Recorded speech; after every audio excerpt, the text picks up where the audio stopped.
there is some evil force sitting somewhere wanting to damage this planet. It is all in pursuit of human happiness and well-being that this is happening. So this is the case of a potato farmer who wanted to eat mangoes and went to the mango tree, but out of sheer habit started digging the earth looking for mangoes. When he did not find mangoes there, he became very furious and dug furiously, and slowly the tree came upon him. This is the case of humanity right now. This is where we are. So, every one of us, knowingly, unknowingly, are partners in this destruction. The only way around is every one of us have to be partners in the solution. There is simply no other way. It is from this basis that Save Soil movement was launched, and in the last 2.5 years, as I've been talking to various agricultural ministries around the world, what was shocking for me was that most agricultural ministries in the world, 85% of the nation, still address soil as an inert substance that can be fixed by adding a chemical or taking out a chemical. But in this culture, we have always referred to soil as our mother. We cannot have an inert mother, we cannot have a dead mother. We need a living mother which will spawn generation after generation. It is not out of our bodies the future generations come. It is from the soil body that the future generations come and thrive. Unfortunately, we have brought that to a certain threat, but fortunately, we are in that cusp of time that if we act now in a determined way, it does not take any rocket science to fix this, nor does it take enormous amount of financial outlays. It just needs the right direction and a committed and approach, a resolute approach towards the solution. We can walk out of it, especially in our country, where 60% of our population still engaged in agricultural activity. And with a history of over 12,000 years of agricultural history in this country, where organized agriculture has been happening for over 12,000 years. But for 12,000 years, we managed our soils well. Only in the last 45 years this has happened, simply because probably the fear of famines of 1940s, the hangover of the 1940s, debilitating famines, we took emergency steps to mitigate that. Well, it worked in many ways, because India's average life expectancy in 1947 was 28 years. That means almost none of us have a right to exist right now by those standards. But today we have reached towards 74 or 75 years, which is a significant achievement for any nation. We have gotten here, but the steps that we took as a bridge, as an emergency step to cross over these famine-like situations, we should have rolled it back at some point. Unfortunately, we went at the same speed on the emergency scale and we have caused a certain amount of damage. It's very much possible to turn this around, and from my conversations with the Prime Minister, we know this concern is deep-rooted in his heart. It is just that we have to, as citizens of this nation, it is important you stand up and support a possibility, because these are steps which will take 10, 15, 20 years maybe to turn around fully. So when a government has to take long-term steps like this without the support of the democratic citizens, there is no way no nation can take such steps, because government's terms are usually 5 years in this country. So 5-year term and 20-year policy is a little bit of a difficulty for various reasons. So it is very important people stand up and support this. This is not a protest, this is not an agitation, this is not an expression of anger or resentment. This is an expression of our love and responsibility for the life that we are, and the life that's around us, and the life that should be beyond us. This is very, very important. Right now, what we are threatening is the future generations. Every responsible scientist in the world is pointing out, in about 60 years' time, 90% of the world's soil will be degraded. And that is not a welcome prediction. Definitely this can be turned around with the necessary policies, and it does not need enormous outlays. It needs focus, it needs resolute action, which I'm sure in this day and age, India is very much capable under the able leadership that we have, that we are competent enough to take these steps. So it is not a situation of hopelessness.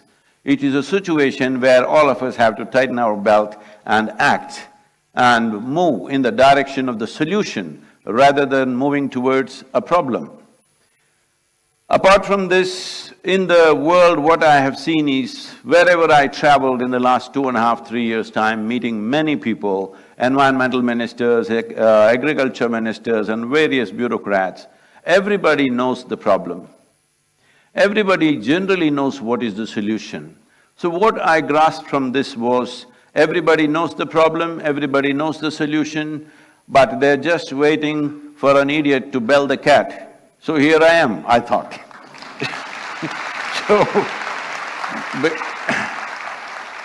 Because the problem is known to everybody in the world, all UN agencies are very conversant with the problem, most nations are very conversant with the problem, but somehow there was a silence. Fortunately, in the last 75 days, it is India 75, it's my great privilege, in 75 days I'm in New Delhi.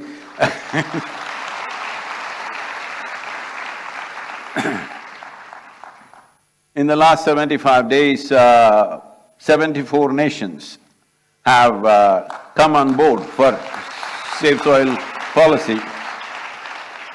2.4 billion people have expressed their concern for soil, which has been never before.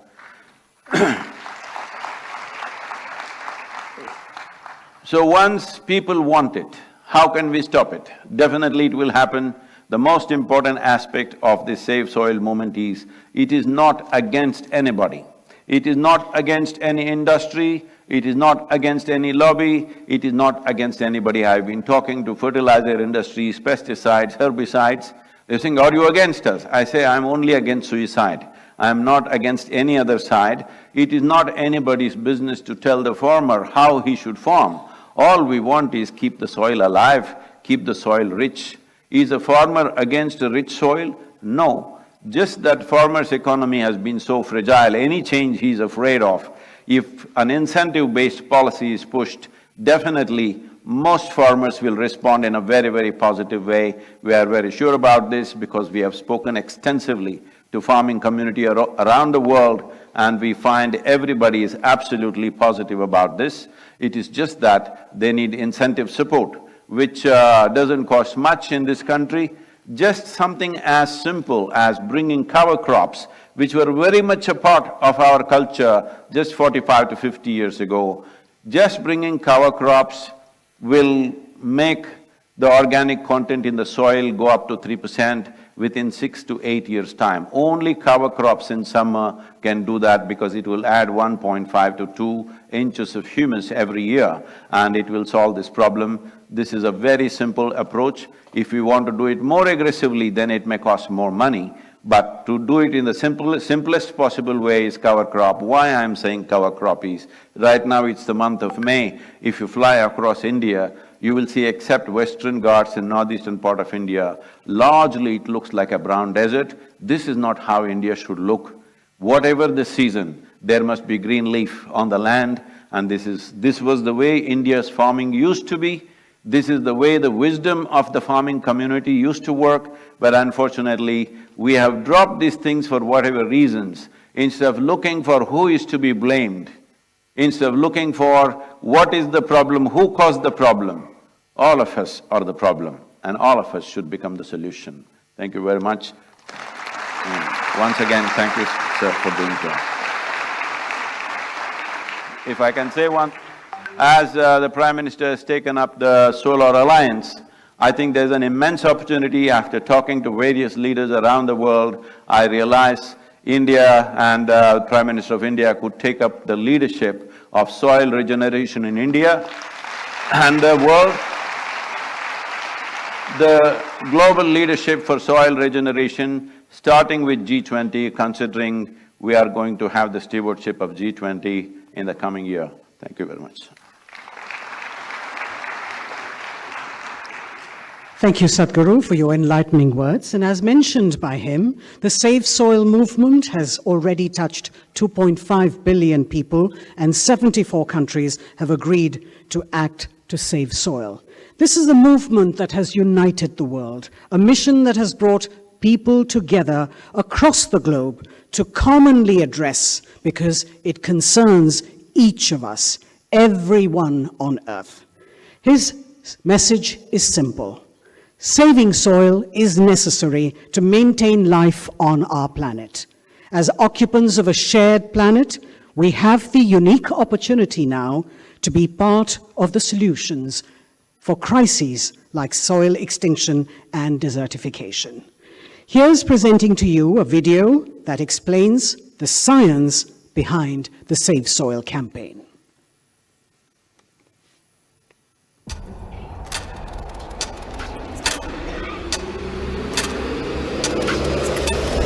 What we are facing now is soil extinction.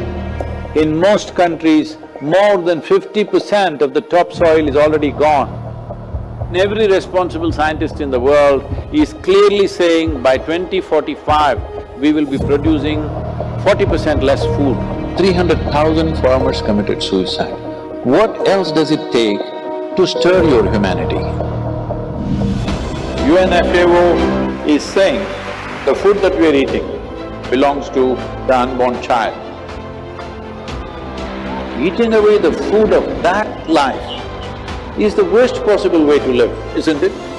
It is agreed by all scientific communities, minimum 3% organic content is essential to keep the organisms fed in the soil. So this is what we must aim at, an incentive-based policy where if you get the land to 3% organic content, you will get a certain amount of incentive.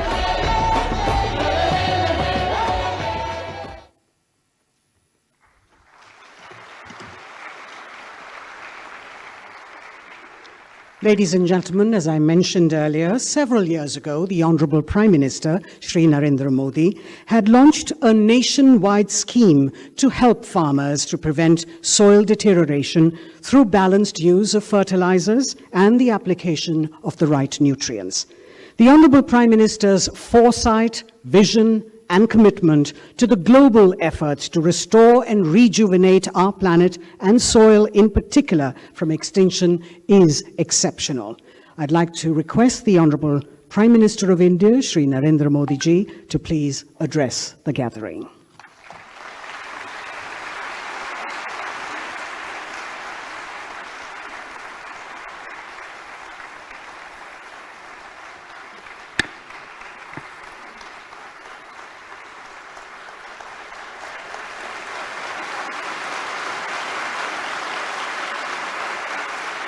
नमस्कार। आप सभी को, पूरे विश्व को विश्व पर्यावरण दिवस की बहुत बहुत शुभकामनाएं।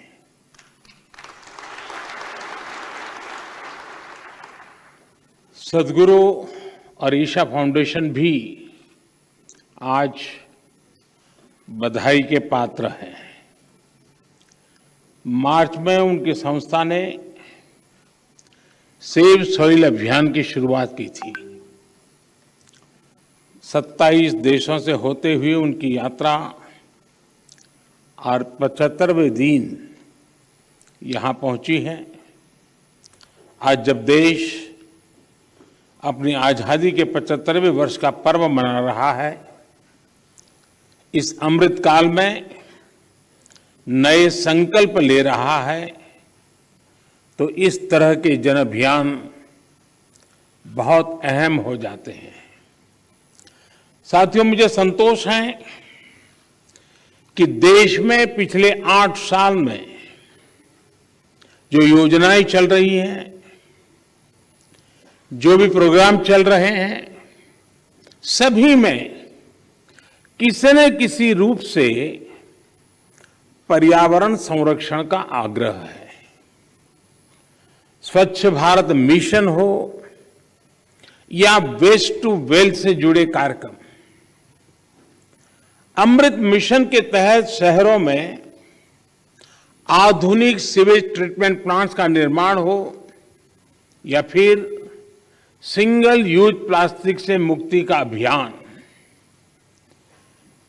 या नमामि गंगे के तहत गंगा स्वच्छता का अभियान, one sun one grid solar energy पर फोकस हो, या इथेनॉल के उत्पादन और ब्लेंडिंग दोनों में वृद्धि, पर्यावरण रक्षा के भारत के प्रयास बहुआयामी रहे हैं।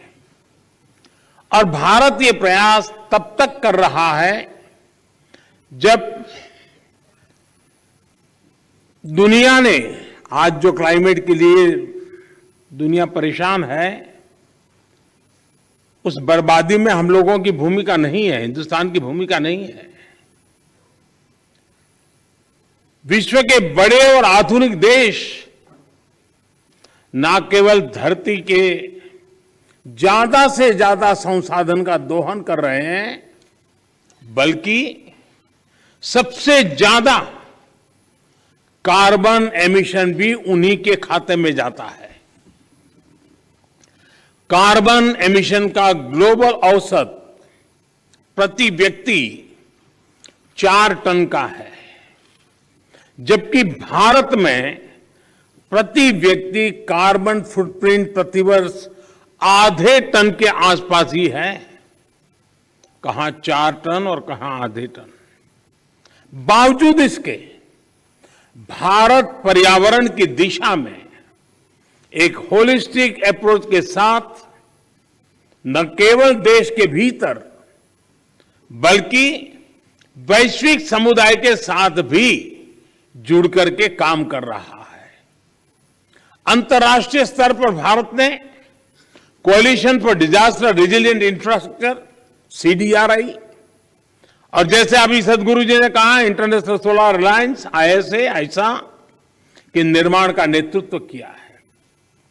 पिछले वर्ष भारत ने यह भी संकल्प लिया है कि भारत 2070 तक नेट जीरो का लक्ष्य हासिल करेगा।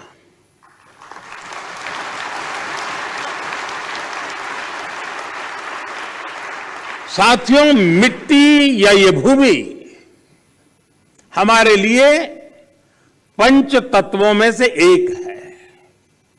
हम माटी को गर्व के साथ अपने माथे से लगाते हैं, इसी में गिरते हुए खेलते हुए हम बड़े होते हैं।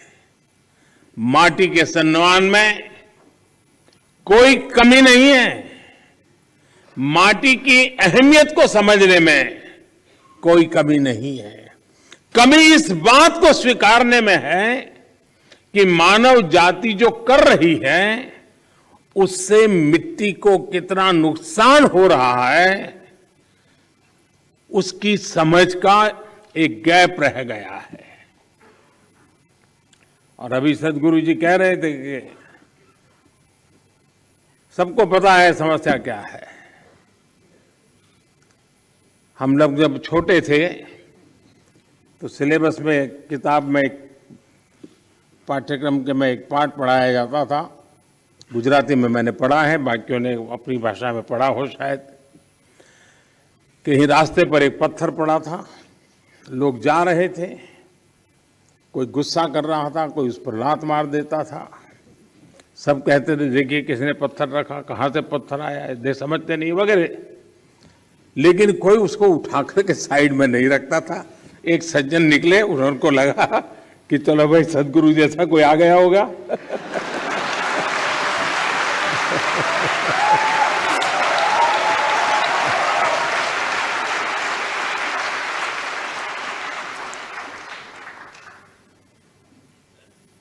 हमारे यहां युधिष्ठिर और दुर्योधन के भेद की जब चर्चा होती है तो दुर्योधन के विषय में जब कहा जाता है तो यही कहता है कि जाना भी धर्म न च में प्रवृत्ति। मैं धर्म को जानता हूं लेकिन मेरी प्रवृत्ति नहीं, मैं नहीं कर सकता हूं। सत्य क्या है मुझे मालूम है, लेकिन मैं उस रास्ते पर नहीं चल सकता हूं। तो समाज में जब ऐसी प्रवृत्ति बढ़ जाती है तो ऐसा संकट आता है तो एक सामूहिक अभियान से समस्याओं के समाधान के लिए रास्ते खोजने होते हैं।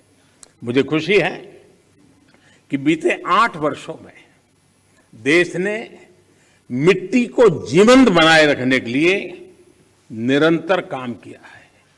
मिट्टी को बचाने के लिए हमने 5 प्रमुख बातों पर फोकस किया है। पहला, मिट्टी को केमिकल फ्री कैसे बनाएं। दूसरा, मिट्टी में जो जीव रहते हैं जिन्हें तकनीकी भाषा में आप लोग सॉइल ऑर्गेनिक मैटर कहते हैं, उन्हें कैसे बचाएं। और तीसरा, मिट्टी की नमी को कैसे बनाए रखें, उस तक जल की उपलब्धता कैसे बढ़ाएं। चौथा, भूजल कम होने की वजह से मिट्टी को जो नुकसान हो रहा है उसे कैसे दूर करें। और पांचवा, वनों का दायरा कम होने से मिट्टी का जो लगातार क्षरण हो रहा है उसे कैसे रोकें। साथियों, इन सब बातों को ध्यान में रखते हुए ही देश में बीते वर्षों में जो सबसे बड़ा बदलाव हुआ है वो है देश की कृषि नीति में। पहले हमारे देश के किसान के पास इस जानकारी का अभाव था कि उसकी मिट्टी किस प्रकार की है, उसकी मिट्टी में कौन सी कमी है, कितनी कमी है।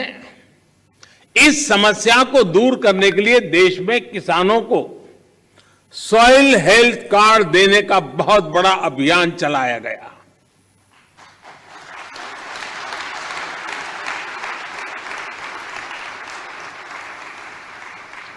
अगर हम किसी को, मनुष्य को हेल्थ कार्ड देना तो भी अखबार में हेडलाइन बन जाएगी कि मोदी सरकार ने कुछ अच्छा काम किया। ये देश ऐसा है जो सॉइल हेल्थ कार्ड दे रहा है, लेकिन मीडिया की नजर अभी कम है।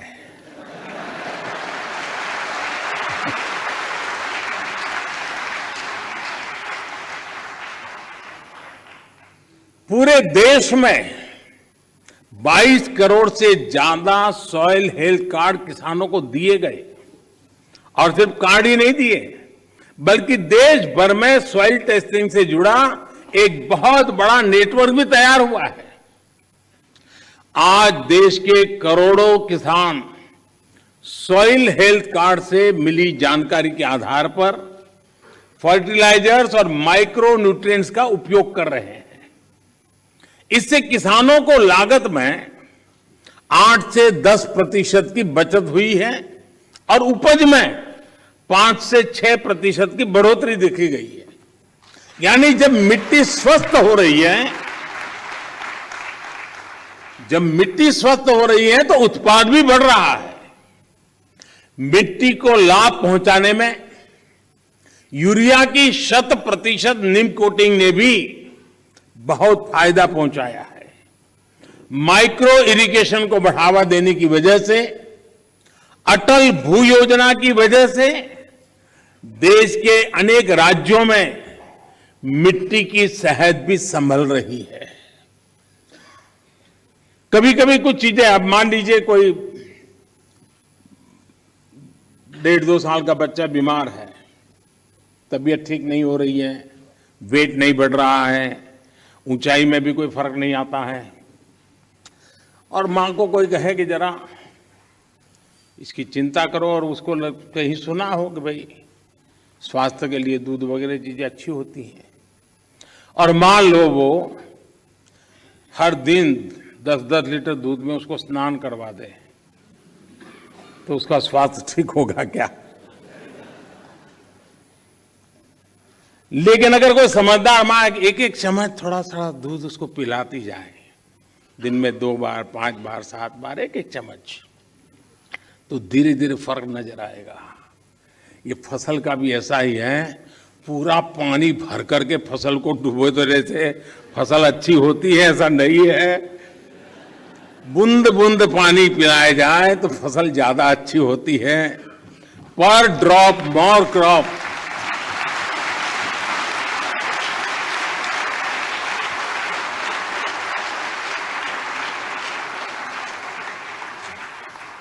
अनपढ़ मां भी अपने बच्चे को 10 लीटर दूध से नहलाती नहीं है, लेकिन पढ़े लिखे हम लोग पूरा खेत पानी से भर देते हैं।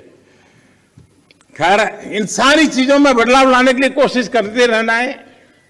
हम कैच द रेन जैसे अभियानों के माध्यम से जल संरक्षण से देश के जन जन को जोड़ने का प्रयास कर रहे हैं।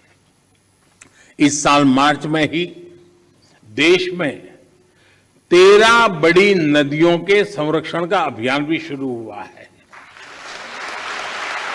इसमें पानी के प्रदूषण कम करने के साथ साथ नदियों के किनारे वन लगाने का भी काम किया जा रहा है और अनुमान है कि इससे भारत के फॉरेस्ट कवर में 7,400 स्क्वायर किलोमीटर से ज्यादा की बढ़ोतरी होगी।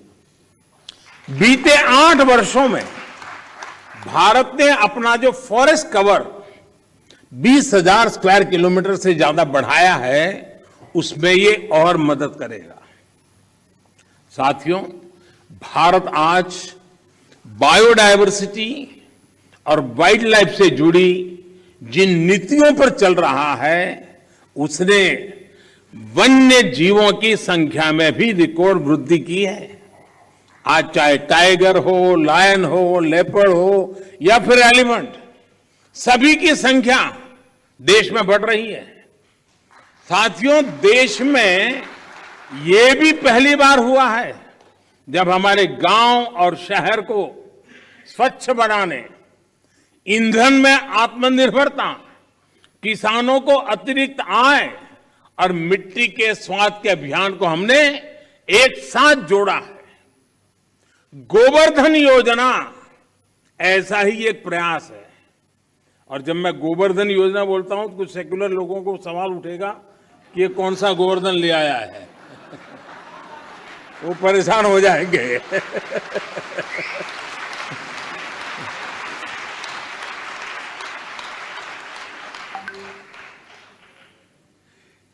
इस गोवर्धन योजना के तहत बायोगैस प्लांट्स गोबर और खेती से निकलने वाले अन्य कचरे को ऊर्जा में बदला जा रहा है। कभी आपको काशी विश्वनाथ के दर्शन के लिए जाएं तो वहां एक गोवर्धन का भी प्लांट कुछ किलोमीटर दूरी पर लगा है, जरूर देख के आइए। इससे जो जैविक खाद बनती है वो खेतों में काम आ रही है।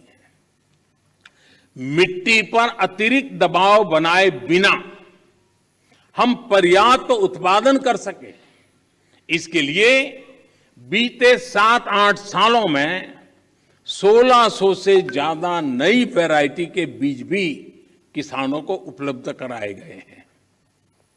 साथियों, नेचुरल फार्मिंग में भी हमारी आज की चुनौतियों के लिए एक बहुत बड़ा समाधान है।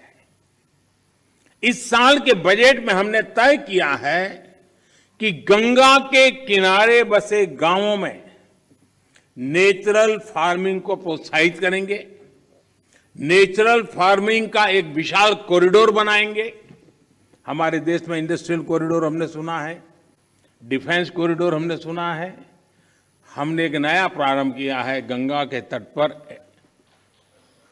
एग्रीकल्चर कॉरिडोर का, नेचुरल फार्मिंग का। इससे हमारे खेत तो केमिकल फ्री होंगे ही, नमामि गंगे अभियान को भी नया बल मिलेगा। भारत वर्ष 2030 तक 26 मिलियन हेक्टेयर बंजर जमीन को रिस्टोर करने के लक्ष्य पर भी काम कर रहा है। साथियों, पर्यावरण की रक्षा के लिए आज भारत नए इनोवेशंस, प्रो एनवायरमेंट टेक्नोलॉजी पर लगातार जोर दे रहा है। आप सभी ये जानते हैं कि प्रदूषण कम करने के लिए हम BS5 नॉर्म पर नहीं आए, बल्कि BS4 से सीधे BS6 पर हम जंप लगा दिया। हमने जो देश भर में एलईडी बल्ब देने के लिए उजाला योजना चलाई, उसकी वजह से सालाना लगभग 40 मिलियन टन कार्बन एमिशन कम हो रहा है। सिर्फ लट्टू के बदलने से घर में अगर सब लोग जुड़ जाएं, सबका प्रयास कितना बड़ा परिणाम लाता है। भारत फॉसिल फ्यूल पर अपनी निर्भरता को कम से कम करने का प्रयास कर रहा है। हमारी ऊर्जा जरूरतें रिन्यूएबल सोर्सेज से पूरी हो, इसके लिए हम तेजी से बड़े लक्ष्यों पर काम कर रहे हैं। हमने अपनी इंस्टॉल्ड पावर जनरेशन कैपेसिटी का 40% non fossil fuel based sources से हासिल करने का लक्ष्य तय किया था। ये लक्ष्य भारत ने तय समय से 9 साल पहले ही हासिल कर लिया है।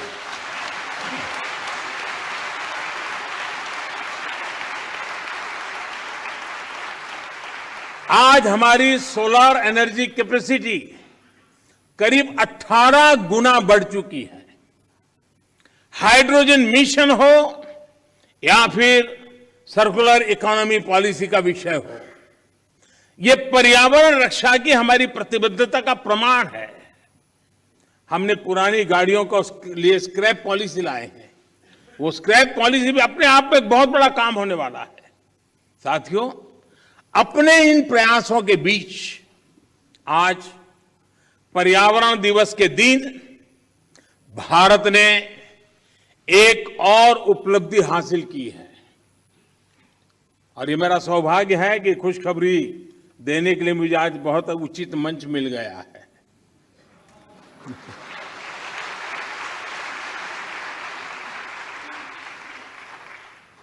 भारत की परंपरा रही है कि जो यात्रा करके आता है उसको छूते हैं तो आधा पुण्य आपको मिल जाता है।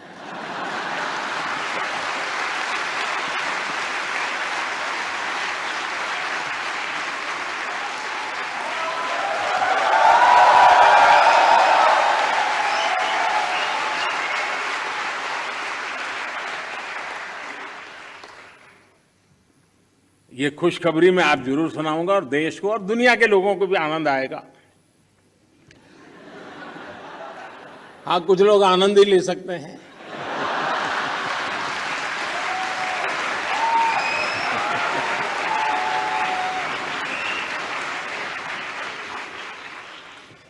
आज भारत ने पेट्रोल में 10% इथेनॉल ब्लेंडिंग के लक्ष्य को प्राप्त कर लिया है।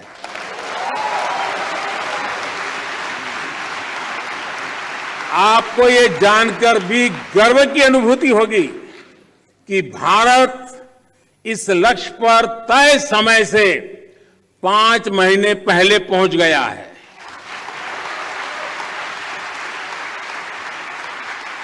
ये उपलब्धि कितनी बड़ी है, इसका अंदाजा आप इसी से लगा सकते हैं कि साल 2014 में भारत में सिर्फ 1.5% इथेनॉल की पेट्रोल में ब्लेंडिंग होती थी। इस लक्ष्य पर पहुंचने की वजह से भारत को 3 सीधे फायदे हुए हैं। एक तो इससे करीब 27 लाख टन कार्बन एमिशन कम हुआ है।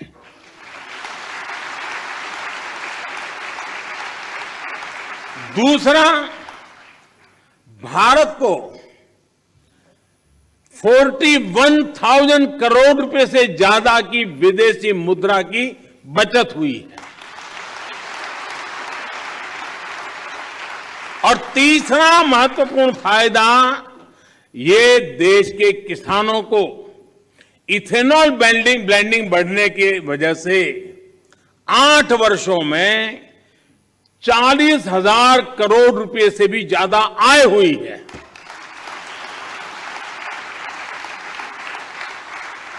मैं देश के लोगों को, देश के किसानों को, देश की ऑयल कंपनियों को इस उपलब्धि के लिए बधाई देता हूं। साथियों, देश आज जिस पीएम नेशनल गति शक्ति मास्टर प्लान पर काम कर रहा है, वो भी पर्यावरण रक्षा में अहम भूमिका निभाएगा। गति शक्ति की वजह से देश में लॉजिस्टिक सिस्टम्स आधुनिक होगा, ट्रांसपोर्ट सिस्टम मजबूत होगा। इससे प्रदूषण कम करने में बहुत मदद मिलेगी।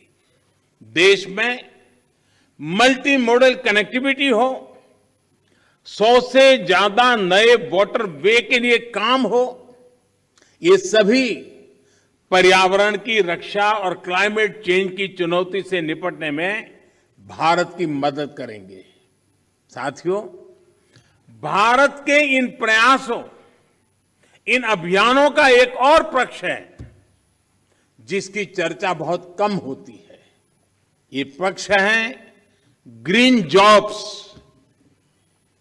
भारत जिस प्रकार पर्यावरण हित में फैसले ले रहा है, उन्हें तेजी से लागू कर रहा है, वो बड़ी संख्या में ग्रीन जॉब्स के अवसर भी बना रहे हैं। ये भी एक अध्ययन का विषय है कि जिसके बारे में सोचा जाना चाहिए। साथियों, पर्यावरण की रक्षा के लिए, धरती की रक्षा के लिए, मिट्टी की रक्षा के लिए जन चेतना जितनी ज्यादा बढ़ेगी, उतना ही बेहतर परिणाम मिलेगा। मेरा देश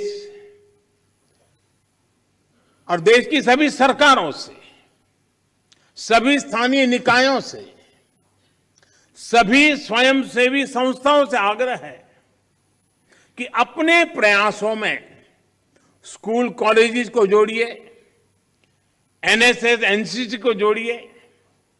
आजादी के अमृत महोत्सव में जल संरक्षण से जुड़ा एक आग्रह और भी करना चाहता हूं। अगले साल 15 अगस्त तक देश के हर जिले में कम से कम एक जिले में, हर जिले में कम से कम 75 अमृत सरोवर के निर्माण का काम आज देश में चल रहा है। 50,000 से ज्यादा अमृत सरोवर आने वाली पीढ़ियों के लिए वाटर सिक्योरिटी सुनिश्चित करने में मदद करेंगे। ये अमृत सरोवर अपने आसपास मिट्टी में नमी को बढ़ाएंगे, वाटर टेबल को नीचे जाने से रोकेंगे और इनसे बायोडायवर्सिटी भी इंप्रूव होगी।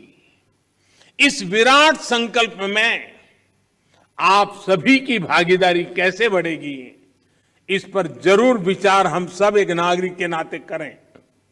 साथियों, पर्यावरण की सुरक्षा और तेज विकास सभी के प्रयासों से संपूर्णता की अप्रोच से ही संभव है। इसमें हमारी लाइफस्टाइल की क्या भूमिका है, हमें कैसे उसे बदलना है, इसे लेकर मैं आज शाम को एक कार्यक्रम में बात करने वाला हूं, विस्तार से कहने वाला हूं, क्योंकि वो अंतर्राष्ट्रीय मंच पर मेरा कार्यक्रम है। Lifestyle for the environment, mission life. इस शताब्दी की तस्वीर, इस शताब्दी में धरती का भाग्य बदलने वाला एक मिशन का आरंभ। ये P3 यानी प्रो प्लेनेट पीपल मूवमेंट होगा। आज शाम को लाइफस्टाइल फॉर द एनवायरमेंट के ग्लोबल कॉल फॉर एक्शन का लॉन्च हो रहा है। मेरा आग्रह है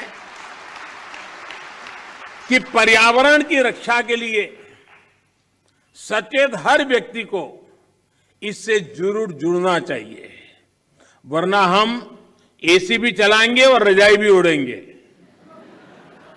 और फिर पर्यावरण के सेमिनार में बढ़िया भाषण भी देंगे। साथियों, आप सभी मानवता की बहुत बड़ी सेवा कर रहे हैं। आपको सिद्धि मिले। सदगुरु जी ने जो लंबी ये यानी मेहनत वाली यात्रा है, बाइक पे, वैसे उनका बचपन से शौक रहा है ये, लेकिन फिर भी काम बड़ा कठिन होता है, क्योंकि मैं कभी यात्राओं को ऑर्गेनाइज करता रहता था और मैं कहता था मेरी पार्टी में कि एक यात्रा को चलाना मतलब 5-10 साल उम्र कम कर देना, इतनी मेहनत पड़ती है। सद्गुरु जी ने यात्रा की, अपने आप में बहुत बड़ा काम किया है और मुझे पक्का विश्वास है कि दुनिया को मिट्टी के प्रति स्नेह तो पैदा हुआ ही होगा, लेकिन भारत की मिट्टी की ताकत का भी परिचय मिला होगा।